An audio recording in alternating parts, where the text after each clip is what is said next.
먼저 우리 온라인 성도님들에게 광고를 하나 드리고 시작하겠습니다. 지난주는 우리가 나눔 예배를 했고요. 그 지난주는 설교를 우리 4계명 결론 부분을 설교했는데 그게 좀 녹화가 잘 못 되는 바람에 유튜브에 올리지 못했습니다. 그리고 앞으로 한 달에 한 번 정도는 우리가 나눔 예배를 하려고 합니다. 책을 하나 선정해서 그것을 읽으면서 같이 북쉐어링도 하고 나눔 예배도 겸해서 하려고 합니다. 그걸 여러분들이 양지해 주시면 감사하겠습니다. 오늘은 이제 제 5계명 내 부모를 공경하라 하는 이 계명을 우리가 살펴볼 시간입니다. 이 계명 앞에서 떳떳하게 서서 당신의 부모를 공경하십시오 라고 말할 수 있는 목사 또는 자녀가 얼마나 되겠습니까? 아무리 효자, 효녀 소리를 듣는 사람이라도 자신이 부모를 잘 섬겼다고 고백할 수 있는 사람들은 없겠죠. 오히려 반대로 부모를 잘 섬기지 못한 사람들이야말로 그런 소리를 입에 달고 살 것 같습니다.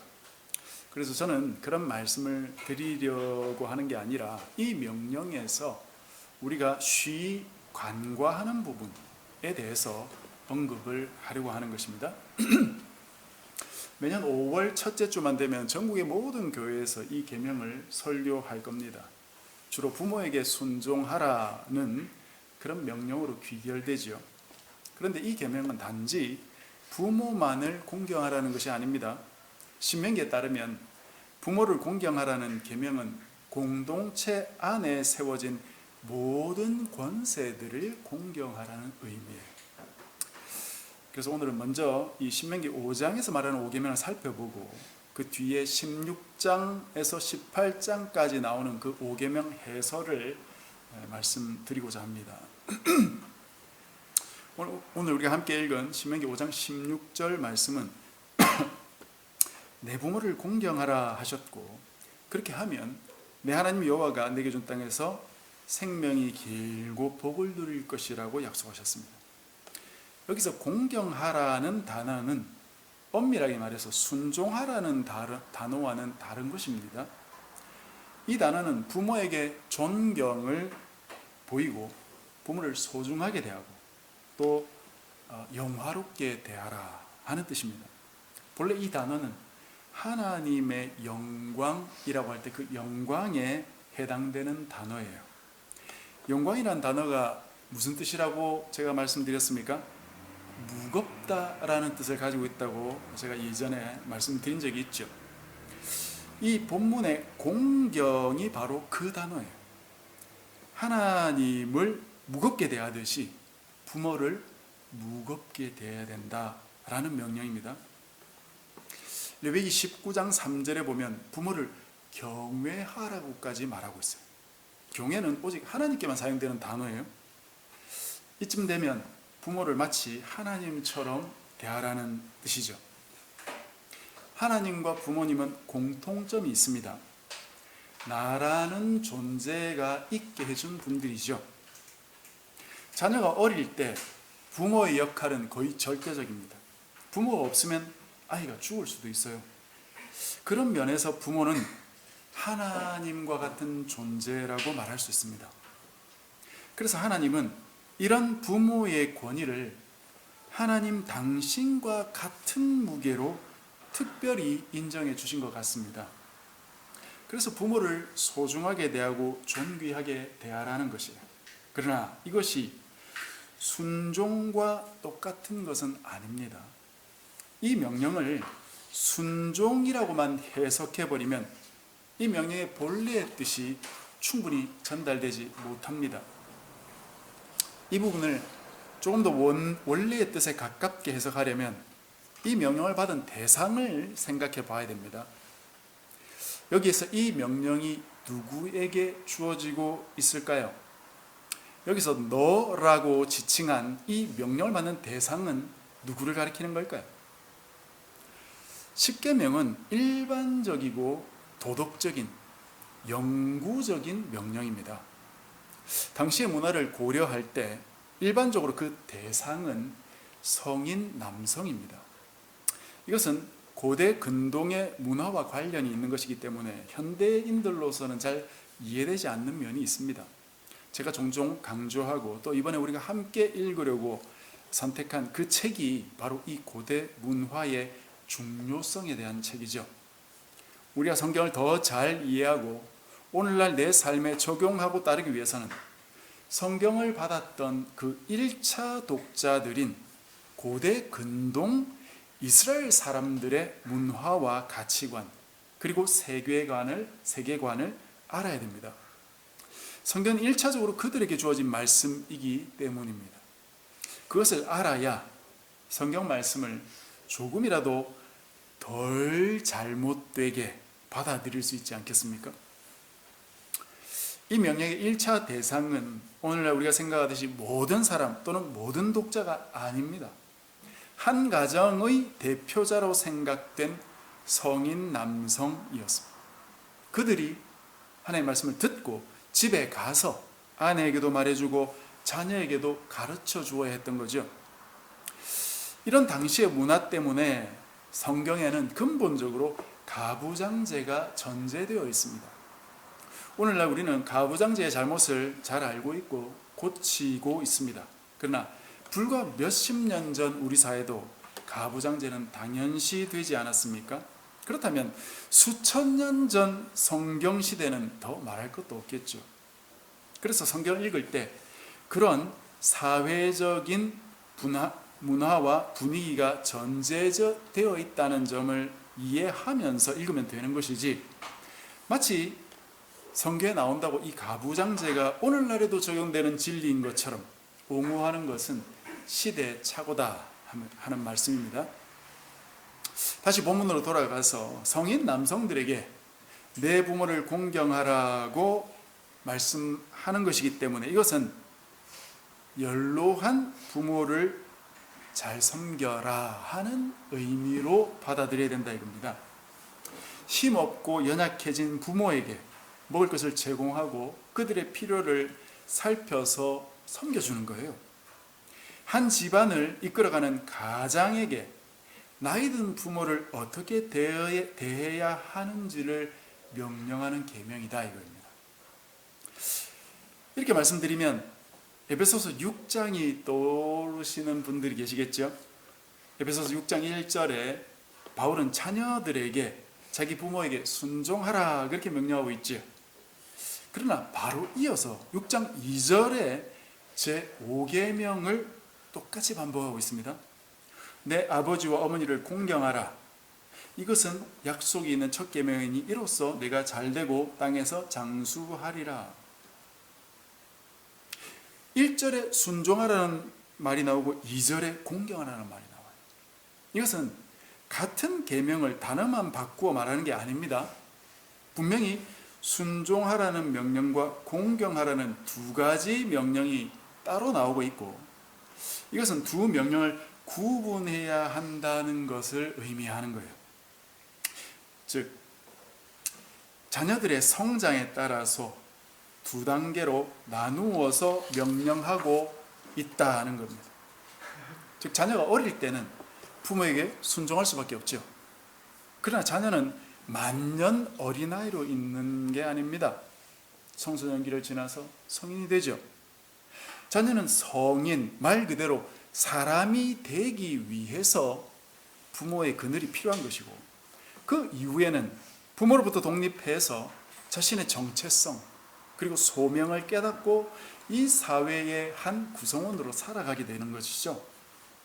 그렇지 않고 성인이 되어서도 여전히 자신의 일 하나도 결정하지 못해서 부모의 지시를 기다리는 사람을 가리켜서 우리는 아유 순종 잘하는 사람이다 라고 말하지 않고 뭐라고 합니까? 저 사람 참 부모님의 근심거리구나, 그렇게 말하는 것이죠. 여기서 이 두 단계를 조금 더 말씀드려 보겠습니다. 어릴 때 자녀들이 부모에게 순종해야 하는 이유가 무엇입니까? 그리고 이 순종이 목표하는 바가 무엇일까요? 자녀가 부모에게 순종해야 하는 것은 뚜렷한 목표가 있어요. 그저 부모니까 무조건 따르라 하는 게 아닙니다. 그저 부모니까 무조건 순종해야 한다는 것은 유교예요. 공자가 논어에서 말하는 효란, 온 마음을 다해서 부모님을 섬기는 거예요. 그러나 성경의 공경은 부모를 섬기는 것을 넘어서요. 부모를 어릴 때는 순종해야 되지만 장성에서는 부모를 순종하는 것을 넘어서서 다른 목적이 있다. 그것이 무엇입니까? 에베소서 6장 4절에 이런 조건을 붙여놓았습니다. 아비들아, 너희 자녀를 노엽게 하지 말고 오직 주의 교훈과 훈계를 양육하라. 자녀를 노엽게 하지 말라는 건 자녀를 무시하거나 부모 마음대로 자녀에게 하고 싶은 대로 행하지 말라는 것입니다. 자녀를 어떻게 대해라는 것입니까? 주의 교훈과 훈계로 양육해야 된다. 즉 자녀들에게 주님의 교훈을 가르치고 훈련시키라는 것. 주님의 교훈은 무엇입니까? 현재 우리가 묵상하고 있는 이 신명기를 통해서 하나님께서 주시는 교훈 중에 가장 중심적인 교훈은 무엇입니까? 한마디로 하면 하나님만 잘 섬기라 하는 거죠. 그것이 10계명 1, 2계명이고 사실상 성경 전체의 핵심 교훈입니다. 즉, 내 자녀가 하나님만 잘 섬길 수 있도록 가르치고 훈련해야 된다는 것입니다. 즉, 바울은 부모들에게 자녀를 기를 때 부모에게 순종하는 사람이 되도록 기르라고 말한 게 아니에요. 하나님께 순종하는 자녀가 되도록 양육해야 된다라는 말씀을 하는 것입니다. 자녀들이 부모에게 순종해야 하는 것은 부모가 주의 교훈과 훈계로 양육할 것을 전제로 주시는 말씀이에요. 바꿔 말하면 주의 교훈과 훈계로 양육하지 않는 부모에 대해서는 어떻게 하라는 말씀입니까? 하나님 뜻과는 상관없이 무조건 내 말 잘 듣는 자녀로 키우는 부모들에게 어떻게 해라는 말씀입니까? 그런 부모에게 어떻게 하라고 에베소서 6장에는 명시하고 있지 않아요. 그러나 다른 부분을 살펴보면 금방 명확해집니다. 그것도 다른 사람도 아니고 바로 예수님께서 어떻게 하셨는지 우리가 살펴보면 금방 알 수 있습니다. 우리가 지금 매일 성경 범위로 묵상하는 곳은 마가복음이지요. 그 마가복음 3장에 보면 예수님께서 본격적으로 사역을 하시면서 병도 고치고 기적도 일으키고 귀신도 내어쫓고 그러시죠. 그런데 이런 예수님의 사역을 당시의 병자들과 사회적인 약자들은 너무나 기뻐하고 예수님을 따라다녔죠. 그러나 당시 지도자들이었던 바리새인들 또 서기관들 이런 사람들은 예수님을 시기해서 모함하기 시작했습니다. 그래서 예수님이 안식일 날 병자 고치신 일에 대해서 안식일을 지키지 않는다 그렇게 주장했고 귀신을 쫓아내는 사역을 보면서 저건 분명히 귀신의 왕 바알세불을 힘입어서 쫓아낼 것이다 라고 망언을 늘어놓았어요. 그때 예수님의 어머니와 동생들이 예수님을 만나러 왔습니다. 예수님을 응원하러 온 게 아니라 가족들도 저 예수님께 뭔가 문제가 있는 게 아니냐 해서 걱정이 되어서 예수님을 데리고 가려고 왔던 것입니다. 즉 예수님의 어머니 마리아나 동생들조차 예수님을 잘 몰랐고 믿지도 않았고 오해하고 있었다 이거예요. 그 모임에 있던 누군가 밖에 예수님 어머니와 동생들이 와 있습니다 그렇게 말하니까 예수님께서 이렇게 말씀하셨어요. 누가 내 어머니며 동생들이냐? 누구든지 하나님의 뜻대로 행하는 자가 내 형제요 자매요 어머니이니라 하면서 그 어머니를 따라가지 않았어요. 예수님의 어릴 때의 모습과는 사뭇 다르죠. 예수님이 어릴 때는 그러지 않으셨습니다. 예수님이 12살 때 유월절 지키러 성전에 올라갔던 적이 있죠. 그때 가족과 친척들이 이제 유월절 제사를 다 마치고 돌아갔는데 예수님은 혼자 남아가지고 성전에서 성경 교사들하고 토론을 했던 적이 있어요. 하루가 지난 후에 아이를 잃은 것을 알게 된 그 마리아가 깜짝 놀라서 예수님을 찾으면서 거꾸로 성전까지 이렇게 왔었죠. 성전에 와보니까 예수가 성경 교사들하고 토론을 하고 있는 것이, 그때 마리아가 아니 예수야 왜 함께 가지 않았느냐라고 야단을 치시니까 내가 내 아버지 집에 있어야 될 줄 몰랐습니까? 그렇게 대답하셨지만 곧바로 따라가셔서 순종하셨다고 누가복음 2장에 나옵니다. 이때는 아직 어릴 때이기 때문에 자신의 뜻과 약간 다른 것이 있어도 어머니의 말씀을 받들어서 순종하셨다 이 말이에요. 그러나 이제 성인이 되어서 하나님의 사역을 하고 있는 이 예수님은 자기를 데리러 오신 그 어머니를 따라가지 않았습니다. 아시겠습니까? 왜일까요? 예수님은 지금 하나님께 순종하고 계신 거예요. 하나님께서 시키신 사역을 하고 있다 이 말입니다. 부모가 하나님 뜻과 다른 것을 요구하면 어떻게 해야 될까요? 거기에 순종해야 될까요? 아니면 순종하지 않아도 될까요?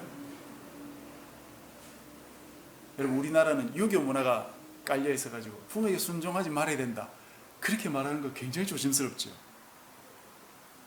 부모가 하나님의 뜻과 다른 걸 요구하면 성경에서 예수님이 보여준 모습은 거기에 순종하지 않아도 된다는 것입니다. 아니, 더 나아가서 사실은 순종해서는 안 됩니다. 왜입니까? 부모에게 순종해야 하는 이유는 궁극적으로 하나님께 순종하는 사람이 되기 위한 과정이지, 그러니까 죽을 때까지 부모님 말만 따르는 사람이 되기 위함이 아니다 이 말이에요. 부모가 된 사람들은 이 점을 아주 조심해야 됩니다. 내 자녀는 내 것이 아닙니다. 내 자녀는 내가 마음대로 해야 되는 존재가 아니에요. 내 자녀는 하나님의 것이에요. 내 자녀가 내 말 잘 듣는 자녀로 만들고 싶은 그 욕망을 버려야 됩니다. 내 자녀가 하나님 말씀을 청종하는 자녀가 되도록 길러야 되는 것이에요. 그게 부모의 의무예요. 그게 부모에게 주어진 의무다 이 말이에요. 그것이 바로 이 5계명에 전제되어 있는 명령입니다. 그렇게 하나님께 순종하는 자녀가 될 때 진정한 의미에서 부모를 공경하는 자녀가 될 수 있는 것입니다. 그런데 이 5계명이 단지 육신의 부모들에게만 해당되는 것은 아닙니다. 5계명의 해설인 신명기 16장 18절부터 18장 끝까지를 살펴보면 거기에는 재판장, 왕, 제사장, 그리고 선지자에 대한 명령이 나옵니다. 이 네 가지 직분, 이것은 고대 이스라엘의 핵심 지도자들이죠. 리더십입니다. 부모 공경에 대한 해설에서 이 네 가지 직분에 대한 설명이 나오는 이유가 무엇일까요?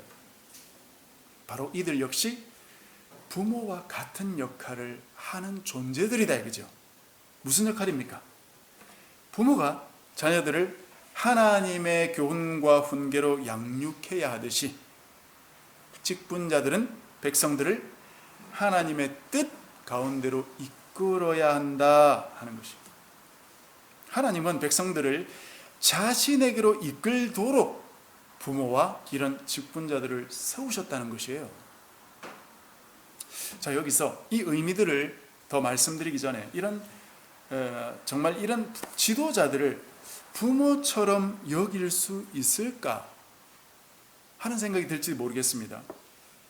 성경을 좀 두루 읽어본 성도님이라면 성경에 내 아들아 또는 내 딸아 라는 표현이 가끔 나오는 걸 기억하실 텐데요, 이 명칭이 육신의 자녀에게만 사용되는 게 아니라는 걸 여러분이 눈여겨보셨는지 모르겠습니다. 사무엘상 3장에 보면 어린 사무엘이 하나님의 성전에서 이렇게 섬기고 있을 때 당시 사사이자 제사장이던 그 엘리가 사무엘을 부를 때 내 아들아 이렇게 말해요. 또 사무엘이 엘리의 육신의 아들이어서 그렇게 부르는 게 아니죠. 종교 지도자가 백성들을 그렇게 불렀다는 것입니다. 그러면 백성들은 종교 지도자를 뭐라고 불렀다는 겁니까? 내 아버지요 라고 불렀다는 것입니다. 다윗 때에도 그 군대 장관이었던 요압이 자기 수하에 있던 사람을 내 아들아 이렇게 부릅니다. 군대 상관도 자기 아래에 있는 사람들을 아들이라고 불렀다는 것입니다. 예레미야는 이스라엘 백성 전체를 지칭해서 내 자녀라고 말합니다. 선지자가 그 백성을 자녀라고 말해요. 선지자도 역시 부모와 같은 역할을 했다는 거죠.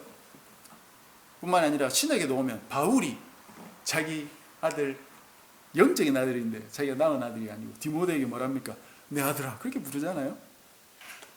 여러분 이런 표현이 단지 문학적인 표현이 아닙니다. 실제로 고대 사람들이 사용하던 언어였어요. 정리하자면 사회적인 지도자를 부모처럼 대해 오던 것이 바로 고대 문화였다는 것입니다. 그래서 신명기는 5계명을 해설하면서 육신의 부모뿐만 아니라 당시 이스라엘의 핵심 지도자들을 포함시켜서 해설하고 있다 이겁니다.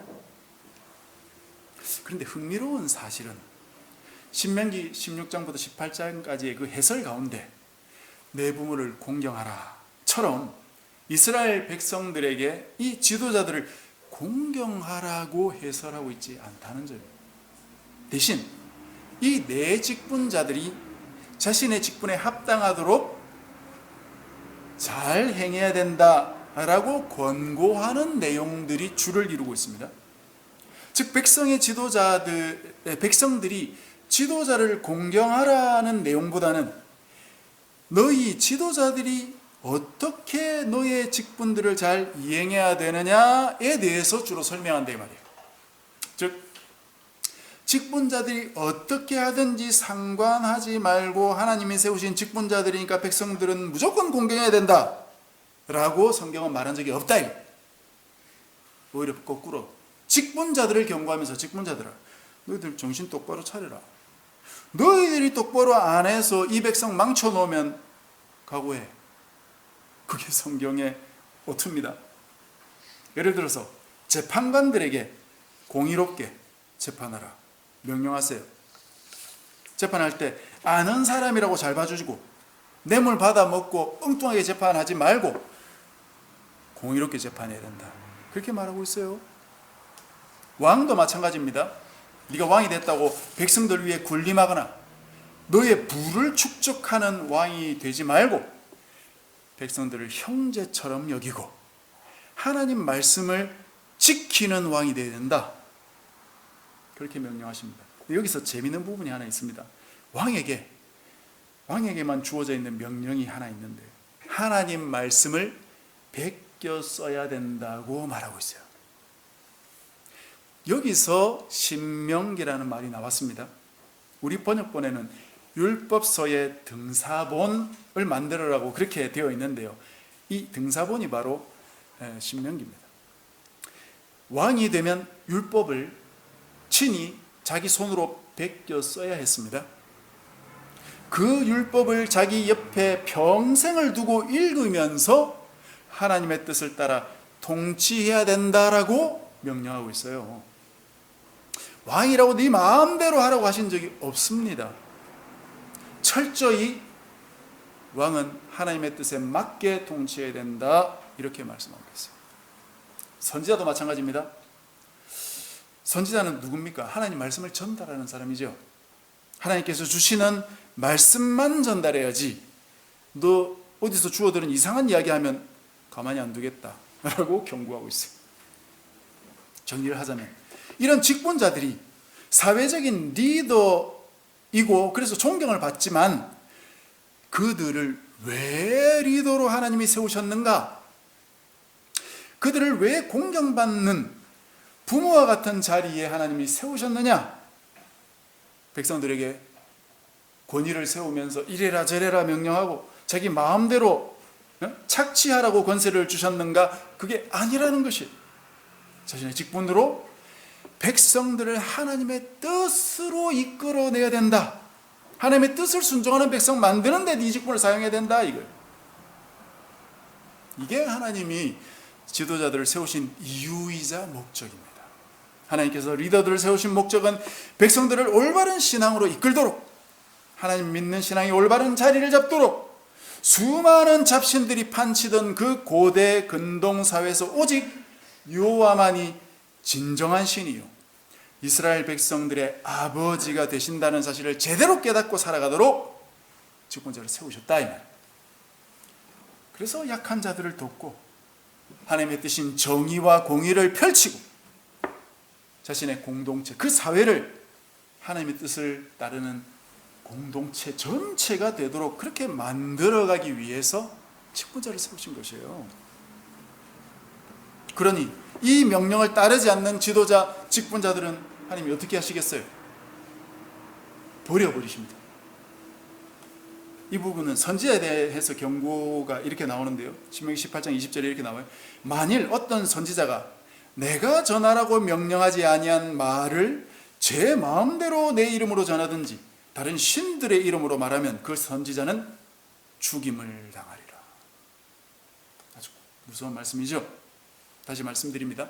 직분자들은 권세를 누리라고 주어진 자리가 아니에요. 다른 백성들보다 더 높은 자리도 아닙니다. 하나님의 백성 전체가 올바른 신앙을 가지고 이 땅에서 하나님 백성으로 함께 살아갈 수 있도록 마련하신 일꾼들에 불과한 것입니다. 특권을 주신 게 아니라 일거리를 주신 것입니다. 이것을 제대로 따르지 않으면 버림받을 수밖에 없다.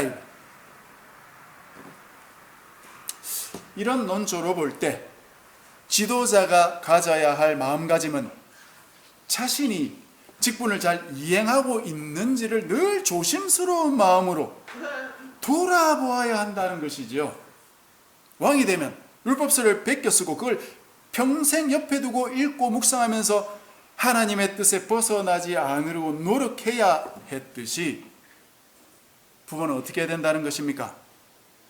자기 자녀를 자기 마음대로 주관하고 거기에 순종하라 그렇게 요구할 게 아니라 하나님과 그분의 뜻을 가르쳐야 되고 자신이 하나님의 뜻을 잘 따르고 있는지 자기 자신부터 돌아보는 부모가 되어야 된다 이 말이죠. 내 자신의 뜻은 가르치지 않아도 되고 사실은 가르치면 안 됩니다. 오직 하나님 뜻만을 가르치고 그렇게 하는지 나 자신을 돌아봐야 될 의무가 주어졌다 이 말입니다. 부모에게는 사회 지도자들, 목사도 될 수 있고 뭐 대통령이나 여러 공무원도 되겠지요. 그런 사람들도 역시 자기 자신을 돌아보면서 하나님 뜻을 잘 지키는지 돌아봐야 되는 거죠. 믿지 않는 지도자들은 어떻게 해야 될까요? 그들은 하나님을 인정하지도 않고 성경도 잘 모르죠. 믿지 않는 지도자들에 대해서 많은 기독교인들은 그들이 예수님만 믿으면 될 것이라고 생각하는 것 같아요. 전도해서 교회만 나오면 된다고 생각하고 있죠. 그렇습니까? 그렇지 않다는 걸 우리는 역사에서 배워야 됩니다. 멀리 갈 것도 없어요. 우리 한국의 기독교의 역사 한 20, 30년 정도만 생각하고 살펴보면 보일 수 있습니다. 아, 교회만 다녀가지고 되는 게 아니구나. 교회에 다니지 않는 사람이어도 잘못된 것을 보면 참을 수 없고 약자들이 괴롭힘 당하는 걸 보면 분노가 치밀고 올바른 방식이 아니라 사사롭게 자기 권력을 위해서 공권력을 사용하는 자들을 볼 때 거기에 대항하여 행동할 수 있는 사람이라면 그 사람은 지도자의 자격이 있는 것입니다. 나라를 엉망으로 망치고 있는 모습을 보더라도 대통령이니까 백성들 무조건 따라야지 그렇게 생각하는 참으로 어리석은 짓입니다. 그건 하나님의 뜻을 오해하고 있는 것이에요.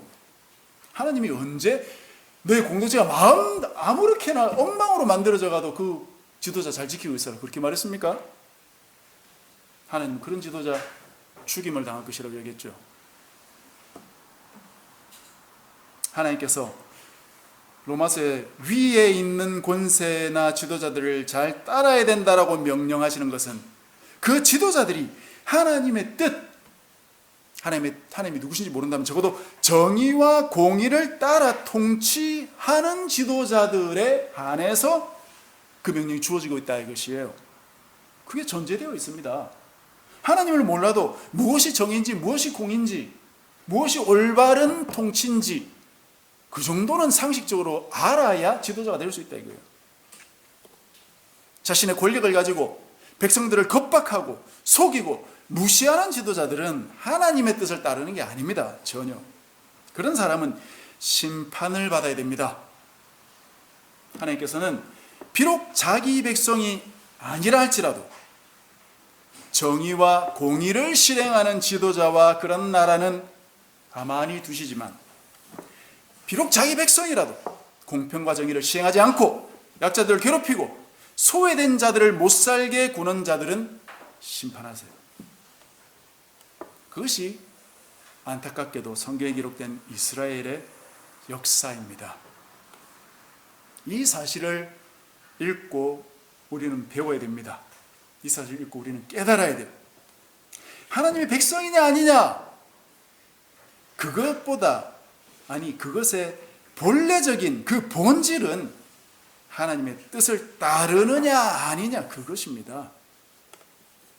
그걸 위해서 하나님이 부모도 세우고 직분자도 세우고 그 공동체도 그 방향으로 이끌어 가시는 것이에요.